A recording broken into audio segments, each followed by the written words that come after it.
Star hospital Sukhibhava powered by Agrigold Ayur Sukha multi speciality ayurvedic వైద్యాలయకు తిరిగి స్వాగతం.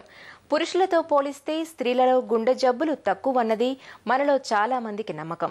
ఈ నమ్మకంలో కొంతమేరకే నిజం ఉంది. అయితే మనకు తెలియని విషయం ఏమిటంటే గుండె జబ్బు మరణాల్లో పురుషుల కంటే మహిళల శాతమే ఎక్కువగా ఉంటుంది. ఇందుకు కారణాలు ఉన్నాయి. పురుషులతో పోలిస్తే మహిళల్లో గుండెపోటు సంకేతాలు భిన్నంగా ఉంటాయి. వాటిని సకాలంలో గుర్తించలేకపోవటం వల్ల స్త్రీలలో గుండెపోటు మరణాలు ఎక్కువగా ఉన్నాయి. మహిళల్లో గుండె జబ్బుల తీరుతెన్నుల గురించి డాక్టర్ని అడిగి ఇప్పుడు తెలుసుకుందాం.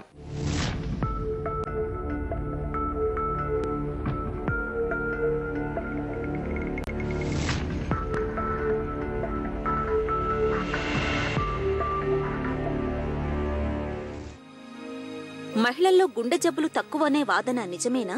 పురుషులతో పోల్చుకుంటే మహిళల్లో ఈ గుండె జబ్బులు, ముఖ్యంగా కరోనరీ ఆర్టరీ డిసీజ్ అనేది ఒక 8-10 సంవత్సరాల తర్వాత వస్తుంది. మహిళల్లో వాళ్ళకి ఈ రెగ్యులర్ సైకిల్స్ ఉండటం వలన ఈ ఈస్ట్రోజన్ అనే హార్మోను ఈ గుండెకి ప్రొటెక్షన్లా ఉంటుంది. ఈ గుండె జబ్బులు మహిళలు మెనోపాజ్ సెట్ అయిపోయిన తర్వాత పురుషులకి స్త్రీలకి ఈ గుండె జబ్బుల యొక్క ఇన్సిడెన్స్లో పెద్ద వ్యత్యాసం ఉండదు. మహిళల్లో గుండె జబ్బులకు కారణాలేంటి? ఇది రక్తనాళాల్లో కొంచెం పూడికలు వస్తాయి. ఈ బ్లాక్స్ వల్ల గుండె కండరానికి రక్తం సరఫరా తక్కువయ్యి యాంజైనా లాగా ప్రజెంట్ చేసి లేదా హార్ట్ అటాక్ లాగా వచ్చేసి అట్లా ఉండటం వల్ల ఎథెరోస్క్లెరోసిస్ ఒక మెయిన్ కారణం గుండె జబ్బులకి స్త్రీలలోని. తర్వాత వాల్వులార్ హార్ట్ డిసీజ్, మనకు ఒకసారి చిన్నప్పుడైతేనే ఉన్న రొమాటిక్ హార్ట్ డిసీజ్, కీళ్ళ నొప్పులతో జ్వరం వచ్చి తర్వాత హార్ట్ ఇన్వాల్వ్ అయ్యి రొమాటిక్ హార్ట్ డిసీజ్ అంటారు. అదేవిధంగా కొంచెం వయసు పెరిగిన తర్వాత 40-50 సంవత్సరాల్లో డీజనరేటివ్ హార్ట్ డిసీజ్ అంటారు. ఈ కవాటాలలో కాల్షియం చేరి సన్నబడిపోయి రక్త ప్రవాహం తక్కువగా ఉండి గుండె సైజు పెరిగి హార్ట్ డిసీజ్ వల్ల ఉంటుంది. అదేవిధంగా ఇప్పుడు మనకి ఒక్కోసారి గర్భిణీ వచ్చిన తర్వాత పోస్ట్ పార్టం కార్డియోమయోపతి అని, లేకపోతే ఒకసారి ఏమి కారణం లేకుండానే ఇడియోపాథిక్ కార్డియోమయోపతి అంటే గుండె పంపింగ్ తగ్గిపోతుంది. సో అట్లా కూడా ఈ కార్డియోమయోపతి రిలేటెడ్ వల్ల కూడా గుండెలో జబ్బులు రావచ్చు. తర్వాత ఇంకొకటి థైరాయిడ్ ప్రాబ్లం, ముఖ్యంగా థైరాయిడ్ ఎక్సెస్ అవటం వల్ల థైరోటాక్సికోసిస్ అంటారు. దానివల్ల కూడా గుండె వేగంగా కొట్టుకొని దానివల్ల గుండె జబ్బులు రావచ్చు. అదేవిధంగా ఒక్కొక్కసారి మనం తీసుకునే వైటమిన్ డిఫిషియన్సీ, మెయిన్గా B1 డిఫిషియన్సీ వల్ల కూడా అది కార్డియోమయోపతి కూడా రావచ్చు. ఎందుకంటే బెరిబెరీ హార్ట్ డిసీజ్ అంటారు. సో అది కూడా వచ్చే అవకాశం ఉంది. మెనోపాజ్ తర్వాత గుండె జబ్బులు ఎందుకు పెరుగుతాయి? ఈ మెనోపాజ్ తర్వాత ఈ హార్ట్ ప్రాబ్లమ్స్ ఎక్కువ అవుతాయండి. అప్పటిదాకా స్త్రీలకి ఈ ఈస్ట్రోజన్ ప్రొటెక్షన్ ఉంటుందండి. ఆ ప్రొటెక్షన్ ఒకసారి వాళ్ళు మెనోపాజ్ సెట్ అయింది, ఇదంటే ఓవులేటర్ సైకిల్స్ వల్ల ఈ ఈస్ట్రోజన్ రెగ్యులర్గా ప్రొడ్యూస్ అవుతూ ఉంటుంది. ఒకసారి ఈ ఓవులేషన్ అన్ని ఆగిపోయిన తర్వాత ది అటైన్ మెనోపాజ్ అనండి. మెనోపాజ్ వచ్చిన తర్వాత ఈ ఈస్ట్రోజన్ ప్రొటెక్టివ్ ఎఫెక్ట్ పోతుంది. కాబట్టి పురుషుల్లాగానే వీళ్ళు కూడా equally vulnerable to coronary artery disease అనమాట. తర్వాత ఈ hormonal imbalance, hormonal deficiency oestrogens ఉండటం వలన బ్యాడ్ కొలెస్ట్రాల్ పెరిగి గుడ్ కొలెస్ట్రాల్ తగ్గటం వలన మెనోపాజ్ అయిన తర్వాత వాళ్ళకి ఎక్కువగా గుండె జబ్బులు రావడానికి అవకాశం. గుండె జబ్బుల్ని తొలి దశలోనే ఎలా గుర్తించాలి?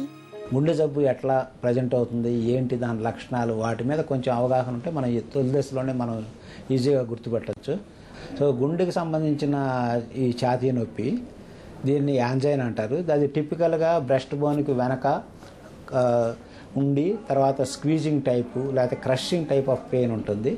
టిపికల్గా ఈ ఎడమ చేయి జాలు ఉండటం, కింద దవడం ఉండటం, లేదా వెన్నుపూసలో నొప్పిలాగా ఉండటం, గొంతులో ఇట్లా ఉంటాయి.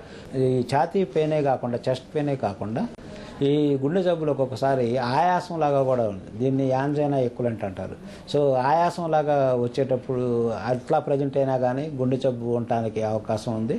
తర్వాత ప్రొఫ్యూజ్ స్వెట్టింగ్, అంటే వీళ్ళకి ఇంకేం సిమ్టమ్స్ ఉండవు, బాడీ మొత్తం ఊరికే ఇప్పుడు ఏదో వేసవి కాలం అట్లా కాకుండా మామూలుగా చలికాలంలో కూడా స్వెట్టింగ్ ఎక్సెస్గా రావటం, లేదా ఊరికే కళ్ళు తిరుగుతున్నట్టు లేకపోతే తల తిరుగుతున్నట్లు ఎట్లా ఉంటుంది, డిజ్జినెస్ ఇట్లా ఉన్నప్పుడు కూడాను గుండె జబ్బు ఉన్న అవకాశం ఉంది. కాకపోతే ఈ స్త్రీలలో ప్రత్యేకంగా కొంచెం ఒక వేరియంట్ ప్రజెంటేషన్ ఉండటం వలన, ఎటిపికల్ ప్రజెంటేషన్ ఉండటం వలన గుర్తించడం కష్టంగా ఉంటుంది.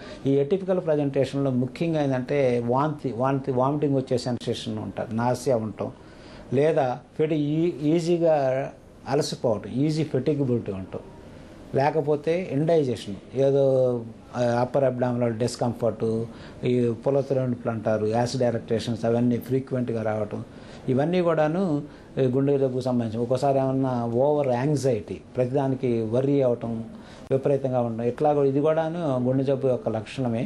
ముఖ్యంగా ఈ తొలి దశలో గురించి ముఖ్యంగా family history of heart diseases కానీ ఎవరైనా ఉండాలి, వాళ్ళు ఇంకా కొంచెం అప్రమత్తంగా ఉండాలి. గుండె జబ్బులకు ఎలాంటి చికిత్స తీసుకోవాలి? మెయిన్గా ఏంటంటే ఈసీజీ అని, చెస్ట్ ఎక్స్రే అని, ఎకో అని, లేకపోతే టీఎంటీ టెస్ట్ అని, ఇవన్నీ కూడా చేసి ఆ వ్యాధి నిర్ధారణ. అంటే ఇప్పుడు కొంతమంది ఎక్కువ మందికి ఈ గుండె జబ్బు ఉంటుంది, భయం వల్ల కూడా కొన్ని సిమ్టమ్స్ వస్తాయి. సో వాళ్ళందరికీ కూడా గుండె జబ్బు ఉన్నట్టు కాదు. సో ఈ టెస్టులు కానీ చేసేటట్టయితే మనకి అసలు గుండె జబ్బు ఉందా లేదా అని నిర్ధారిస్తారు. అట్లా నిర్ధారించిన తర్వాత మనకి దానికి తగినటువంటి మనకి ట్రీట్మెంట్ తీసుకోవచ్చు.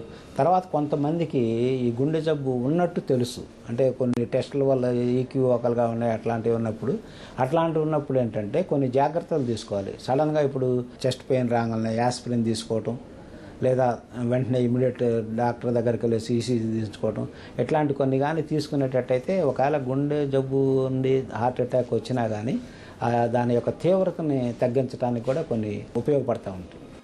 గుండెను భద్రంగా ఉంచుకునేందుకు ఏం చేయాలి? ముఖ్యమైనది క్రమబద్ధమైన శారీరక వ్యాయామం. అంటే కనీసం ఒక నడవటం లాంటిది 30 నుంచి 60 నిమిషాలు డైలీ కానీ చేసేటట్టయితే, మోస్ట్ ఆఫ్ ది వీక్ డేస్లో కానీ చేయగలిగేటట్టయితే అది చాలా వరకు గుండె జబ్బుల నుంచి చేసుకోవచ్చు. అదేవిధంగా హెల్తీ వెయిట్ మెయింటైన్ చేయాలి. మన ప్రిస్క్రైబ్డ్ హైట్కి ఎంత వెయిట్ ఉండాలి, ఆ వెయిట్ని మెయింటైన్ చేయాలి. బాడీ యొక్క ఈ శరీరం బరువు పెరగకుండా చూసుకునేటట్టు చూడాలి. అంతేకాకుండా కొనేమంది ఏమైనా సిగరెట్లు తాగే వాళ్ళు ఉంటే దాన్ని మానుకోవటం, ఆహార విషయంలో ఎక్కువ కాయగూరలు కానీ తీసుకునేటట్టయితే అది బాగుంటుంది. లేదా ఇప్పుడు నాన్ వెజిటేరియన్ కానీ తీసుకునేటట్టయితే, ముఖ్యంగా ఫిషెస్ ఇవి వాటిని కానీ తీసుకునేటట్టయితే మనం గుండె జబ్బుల నుంచి చాలా వరకు నేమవచ్చు.